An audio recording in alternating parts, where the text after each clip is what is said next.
Muy buenas noches, bienvenidos una vez más a Noches Milenio. En esta noche presentando para ustedes El secreto del guaquero. Les agradecemos a ustedes esa cordial. Dios los bendiga a todos.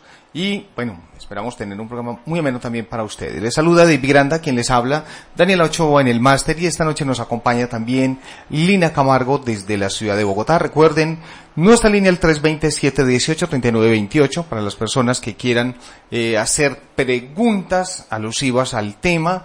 No nos van a mandar fotografías ni nada de eso.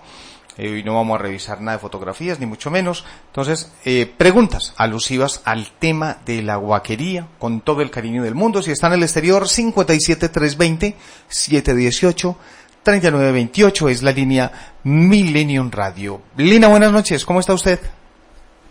Hola, muy buenas noches. Bien, gracias a Dios, enviándoles un fuerte saludo desde la distancia, que el Rey de la Vida los colme de millones de bendiciones hoy y siempre. Amén, que así sea, Lina. Dios la bendiga a usted. Les contamos a nuestros queridos oyentes, queridos y seguidores de Millennium Radio, nuestra querida amiga Lina estuvo de cumpleaños ayer. Le deseamos un muy feliz cumpleaños, muchas bendiciones para usted. O sea, que usted es de signo Leo. La verdad, aún estoy peleando con eso, don David. No sé si soy Leo o soy Cáncer. Uh-huh. Bueno, a ver, le voy a arreglar el problema ya.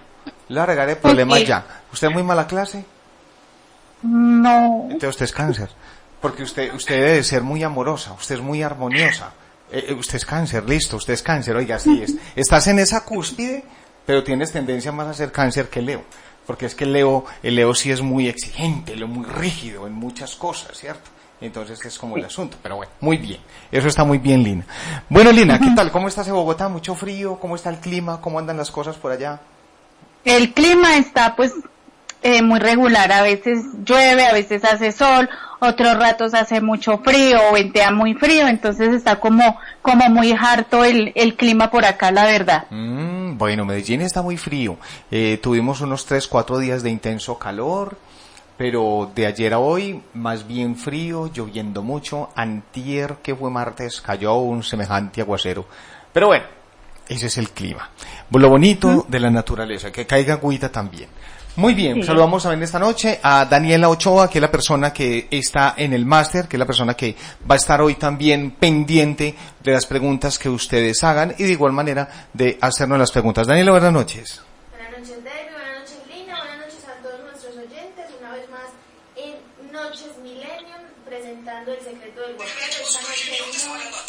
Esta noche es muy interesante para todos porque van a tener la oportunidad de hacer las preguntas necesarias. Si está iniciando en el tema, pues de conocer, y si no, de recordar conceptos, porque vamos a tener una noche de preguntas frecuentes. Uh-huh. Ya sabe que puede escribirnos al 320-718-3928, 320-718-3928, hacer preguntas generales sobre el tema de la guaquería y la mediunidad. Así es.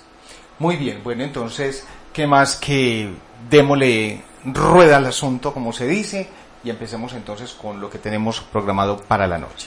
Sí, tenemos por acá preguntas muy puntuales y muy seguidas que le hacen, por ejemplo, a David, y una de esas, David, es la diferencia entre guaca, entierro y caleta. Recuérdanos un poquito sobre estos tres conceptos. Siguen siendo preguntas muy frecuentes.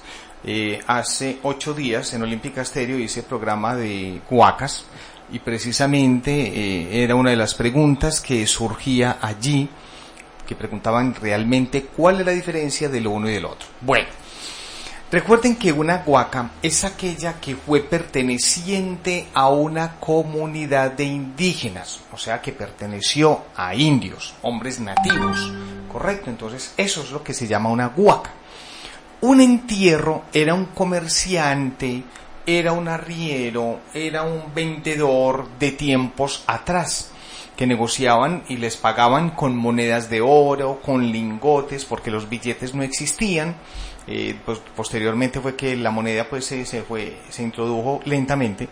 Entonces anteriormente negociaban era de esa manera, entonces se pagaban en moneditas pequeñitas que se conocen con el nombre de esterlinas, o con monedas grandes que se les daba el nombre de morrocotas, entonces o lingotes de oro.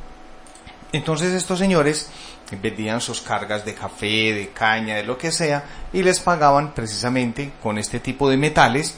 Entonces cogían sus mulitas, sus caballitos y sus vainas y tenían que caminar por lugares sumamente lejanos. Imagínese usted, cuando hablamos de esos caminos de arrieros de hace mucho tiempo, imagínese usted cuando le muestran a uno, por ejemplo, digamos la ruta que era, me tocó conocerla, la ruta que iba de Sonsón a Antioquia, que era la que cogían para llegar hasta Bogotá, imagínese usted, a través de caballos y cosas por el estilo. Entonces, muchos de ellos, así como un carro se puede ir por un abismo, en ese entonces también llegó a pasar lo mismo con muchas cargas, que se iban estos señores con sus cargas a abismos, tenían también accidentes, muchos se enterraban porque les avisaban que les iban a robar en el camino. Bueno, entonces a raíz de todo esto es que surgen la historia de los entierros. Entierros es lo que guardó un hombre blanco, un hombre de una civilización un poco más moderna, que guardaba sus tesoros, y muchas veces en terrenos o en fincas, sobre todo en fincas que tienen tanta historia, tanta trayectoria. El dueño de la finca enterraba su orito, lo enterraba en diferentes partes de la finca de manera que nadie supiera dónde estaba, y obviamente pues cuando iba o necesitaba algo, iba a una de las tantas caleticas que él hacía y ya sacaba lo que necesitaba. A diferencia cuando ya hablamos de una caleta como tal, que ya la caleta es lo que le pertenece en cierto modo a grupos armados o grupos al margen de la ley, que ya de tanto dinero que tenían que esconderlo en la tierra porque pues era un dinero ilegal, no había manera de cómo testificarlo o justificarlo más bien ante un banco o en fin, entonces tocaba enterrarlo en ataúdes, cementerios, en fincas también, en fin, entonces eso es lo que se llama una caleta en cierto modo. Una de las preguntas más frecuentes, por así decirlo, que le hacen yo creo que a Lina es ¿qué hay enterrado? ¿Cierto? Entonces, Lina, cuéntanos un poco qué se puede encontrar en una huaca, en un entierro o inclusive en una caleta, qué puede haber ahí enterrado. Bueno, Danielita, pues como lo explicaba don David, cuando es una huaca obviamente vamos a encontrar, de hecho en esta semana unas personas de Risaralda encontraron unos mollos, 8 mollos en barro muy bonitos. Entonces se puede encontrar huaquitas pobres, que son ollitas en barro, se puede encontrar oro, pero esto más que todo es en la parte de Antioquia, donde se puede encontrar como el oro. Los entierros en cualquier parte, pues como don David decía, igual tenían estas personas que abrir caminos por todo el país para poder llegar de un lado a otro. Entonces los entierros se pueden encontrar en cualquier parte, y estos son lo que decía o lo que dice don David, lingotes, incluso se pueden encontrar lecturas. No se van a creer de los famosos testamentos porque esos no existían, sino lecturas muy muy muy antiguas que pues para ellos tenían algún significado, pero nunca testamentos. Las moneditas, los lingotes, las morrocotas. Y con la caleta, pues casi las oportunidades que he tenido de ir a trabajar en estas partes, se encuentra dinero y se encuentra armamento, incluso drogas. Eso es lo que logro evidenciar en el momento en que estoy trabajando en estas excavaciones o en estas áreas. Muy bien. Precisamente referente a los famosos testamentos, tuve la oportunidad de atender a alguien antier. Este señor tiene un terreno por los lados de Santander. Por los lados de Santander, ojo con lo que voy a contar. Miren pues, decía él que en cierto modo caminaba por el centro de su ciudad y habían unos tipos que le adivinaban cosas a la gente, por decir algo. Ya se ya le puedo decir qué pasaba ahí. Entonces lo ven a él y le dicen, oiga hombre, venga, usted tiene un terreno en tal parte, ¿cierto? Hombre, sí, ¿usted cómo sabe?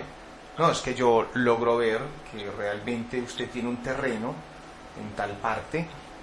¿Y usted sabía que hay enterrado algo allá? Hombre, la verdad yo nunca he visto nada ni he sentido nada. sí señor, usted tiene algo allá. Si quiere, organizamos una idita y todo lo demás. Oiga pues, efectivamente pues llegan al lugar aquel, comienzan a hacer ciertas patrañas, el famoso muñequito de oro, el famoso testamento dentro del muñequito. Bueno, hasta ahí vamos muy bien. Él me estaba contando la historia. Entonces le pregunto y le digo, bueno, y cuénteme, ¿qué hubo? Entonces, ¿qué? ¿Cuánto le quitaron? De una, pues, porque ya sabíamos, pues, que una estaba. Y me dijo, bueno, no, pues, imagínate, hombre, que yo siempre le di 3 millones al tipo. Y yo me dijo, pues, dese por bien servido, porque es de los poquito andado. Dese por bien servido. ¿Y eso por qué? Me dijo, pues, hombre, ve, yo en mi vida he tenido plata. 2.000, 3.000 millones de pesos, yo he hecho muy buenos negocios. Entonces, realmente a mí la plata, pues, no es que me deslumbre mucho. Y efectivamente el hombre saca un testamento, oiga pues, saca un testamento donde supuestamente en el testamento decía todo lo que había allá. No, pues que decía él, no, pues es que con todo lo que haya, según eso yo compraba 2 ciudades si yo quería.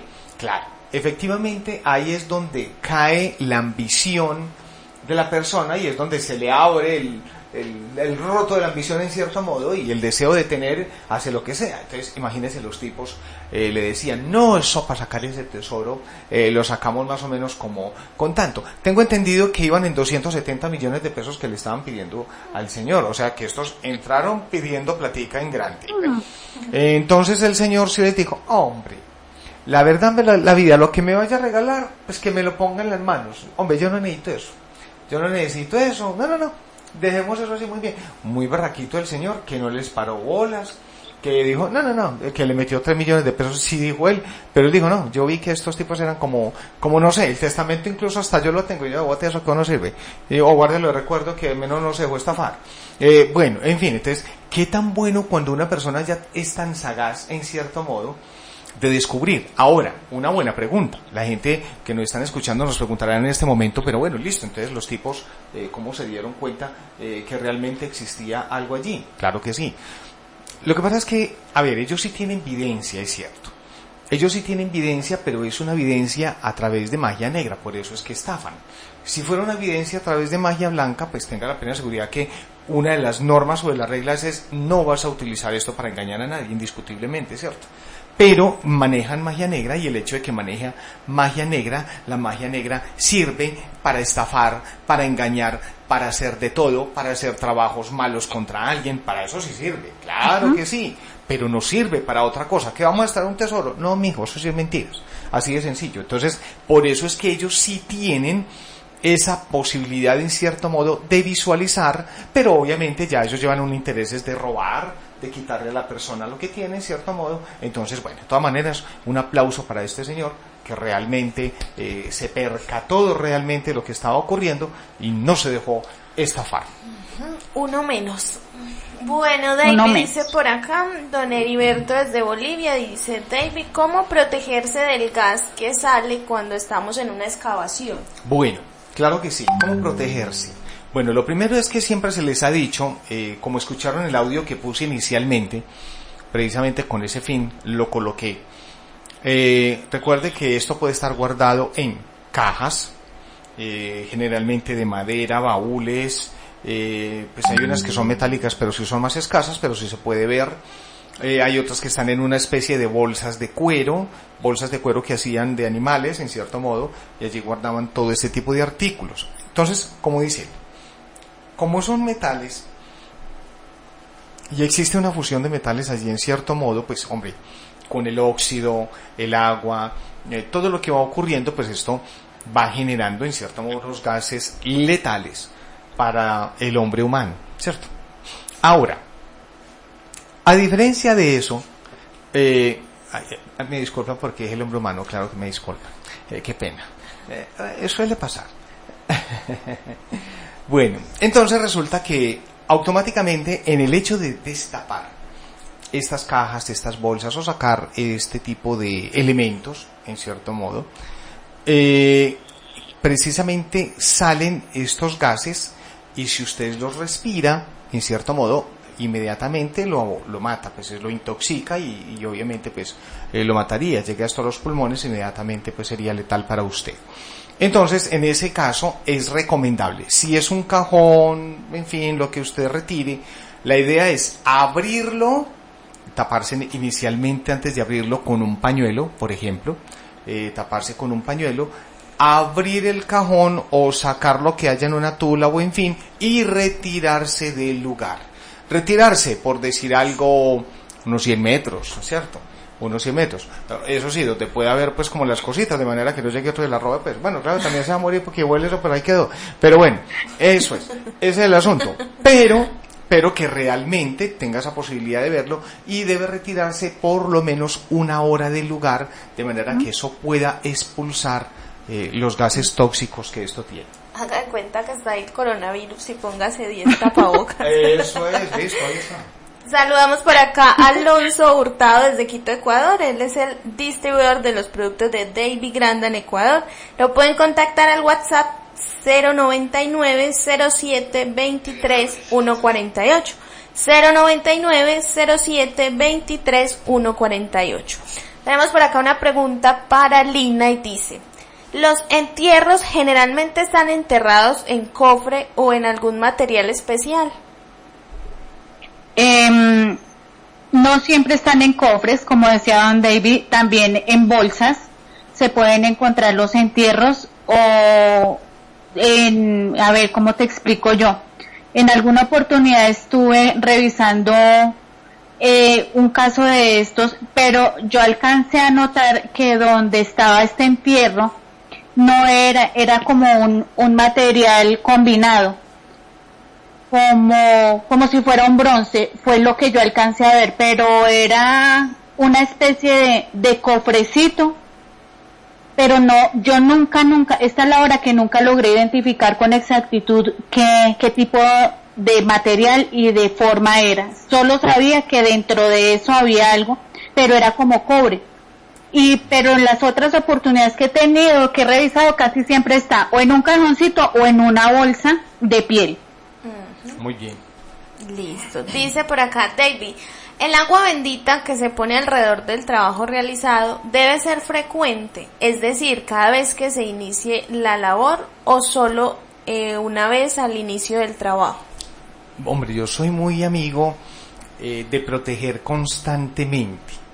Cada vez que vaya, cuando llegue al lugar y de igual manera cuando me vaya a retirar, sobre todo cuando me vaya a retirar, si es agua bendita, me la puedo untar o rociar la que me caiga a mí, ideal, porque obviamente voy a evitar que ciertas energías se vayan conmigo, ¿ok? Entonces hay que tener en cuenta esto. Yo optaría porque hay que hacerlo cada vez que se vaya al lugar a trabajar, es ideal, porque es proteger, ¿sí? Recuerden, tal vez se los dije en alguna ocasión, quizás lo olvidaron, cuando se va a hacer una excavación y vamos a suponer estamos en una zona rural, en un pueblo, un municipio, y generalmente ustedes saben que a veces los municipios son muy famosos porque hay unos que tienen muchas brujitas, en cierto modo. Recuerde que las brujitas tienen mucho nexo con este tipo de cosas y ellas saben dónde hay tesoros. Entonces, a veces, ellas dañan este tipo de trabajos. ¿Cómo se dan cuenta ustedes que una bruja estuvo en ese lugar? Se dan cuenta porque, con mucho respeto, se poposea en ese lugar. Y se dan cuenta que estuvo una entidad como estas allí. Entonces ya, cuando eso ocurra, dése cuenta que el trabajo, digamos, no se ha dañado directamente, pero sí habría que esperar ya un buen tiempo para que éste pueda volver como a organizarse. Entonces yo siempre he dicho, ok, cuando estamos trabajando en un lugar de estos, siempre que vamos a limpiarlo primero. Vamos a rociar agua bendita, algo de planticas amargas, bueno, en fin, y sería muy bueno hacer un anillo, un cinturón o un círculo de sal. Eso sí, por decir algo, yo siempre he dicho que cuando van a hacer una excavación empiecen a hacer el hueco de 3x3, o sea, mínimamente un diámetro de 3 metros a la redonda para poder trabajar más cómodamente. ¿Listo? Ok. Entonces, yo voy a rociar sal, por decir algo, a los 5 metros. ¿sí? O sea, hago un buen perímetro y con eso automáticamente lo protejo. Y si ya una brujita pasaría por allí, se da cuenta que ya hay sal, automáticamente se devuelve y por el lugar no vuelve a pasar. Porque sabe que una bruja donde encuentre sal, lo primero que va a hacer es que tiene que ir a contar granito por granito de sal. Entonces ni riesgos, ella no va a pasar por ese lado y sabe que va a haber allí, entonces automáticamente va a esquivar el lugar. Bueno, otra de las preguntas que más nos hacen en los programas es el tema de la profundidad. Lina, más o menos, hablemos pues como ejemplos, ¿a qué profundidad puede estar cierta huaca, cierto tesoro? Danielita, a ver, te cuento, se pueden encontrar tesoros o huacas a 50 centímetros como a 9 metros. Esto depende casi siempre, incluso es de la energía de la persona, de la ansiedad de la persona, o incluso cuando son muy ambiciosos, más duros los ponen a trabajar. Entonces, pues casi no hay un metraje exacto para uno decir en tal está, porque ellos mismos, incluso según el comportamiento, hasta las mismas entidades pueden correr los tesoros. Lo recomendable es trabajar de mínimo 3x3, es lo que yo siempre le digo a la gente, lo mínimo es trabajar de 3x3 e ir buscando como en cajoncito. Pero, como te digo, hay unos que corren con mucha suerte, como les cuento de esta familia hace el domingo fue, que encontraron como a 80 centímetros, como otros que pueden durar trabajando mucho tiempo y con mayor profundidad.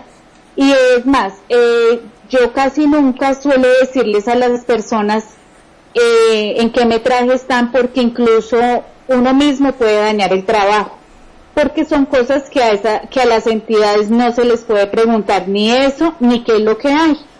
Entonces, en ese orden de ideas, yo procuro más bien como quedarme callada y decirles, no les puedo decir eso porque yo misma les daño el trabajo. Pero hay pues excavaciones de excavaciones. Esas son una de las preguntas enemigas que hay. Exacto. ¿Y a qué profundidad está? Esas son de las preguntas que realmente uno nunca debería de hacer. Yo recuerdo muchas veces, uno sabe realmente, uno sí puede calcular la dimensión realmente en la que está, y con absoluta seguridad, si yo le digo 2 metros, son 2 metros, pero empieza ese afán por llegar a esos 2 metros, no es que 2 metros eso está acá y en una hora estamos en 2 metros, eso es, la ambición es la que empieza a jugar. Recuerde que un tesoro está en una dimensión que posiblemente sus ojos no lo va a ver. Ojo con eso. Muchas veces usted puede hacer excavaciones donde incluso usted pudo haberse parado encima del tesoro y usted no lo ha visto. Con absoluta seguridad. Es como cuando está el espíritu ahí viéndolo a usted haciendo la excavación. Él está ahí parado, pero usted no lo ve. Puede sentirlo, pero no lo ve. ¿Correcto? Es la misma situación. Es la misma situación, porque él hace que eso ocurra. Y si hay una persona bien ambiciosa, con mayor razón, él va a hacer hasta lo imposible por esconderlo, por que usted no lo vea, en fin. Ok, entonces hay que ponerle mucho cuidado a ello. Esto se debe trabajar, vuelvo y repito, tiene una hora de inicio, pero no tiene una hora en la cual termina. Ahora, a uno lo llama muchas personas. A eso le proponen unos negocios a uno que mejor dicho. Que vean, hasta a mí me han ofrecido. Oigas, hasta Daniela le han ofrecido. No tengo vela en ese tiempo. ¿Cómo le parece a usted? Entonces, uno tiene que decirles con mucho respeto, señor, no dañe el trabajito. ¿Para qué va a hacer eso? Tranquilo, trabájelo usted. Sí, no, es que yo necesito es que me saquen eso, pues ¿qué es eso, por Dios? Bueno, entonces uno a veces sí les dice, ay, señor, por Dios. Esta mañana me escribía uno y me decía, ¿cómo está, señor? Es que vean, en mi casa tengo huacas, ¿cómo las saco, pues? Entonces uno más bien opta por quedarse calladito, porque realmente puedes bajarle las ilusiones cuando tenemos ese tipo de pensamientos. Es pelear con la ignorancia. Eso es. Entonces la gente todavía no está preparada para este mundo realmente. El mundo espiritual es una cosa muy diferente al mundo material. En el mundo espiritual la materia ya no sirve.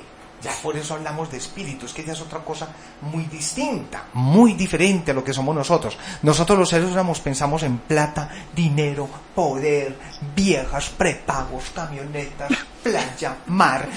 No, qué cosa tan horrible. Y el espiritual piensa en otra cosa muy diferente.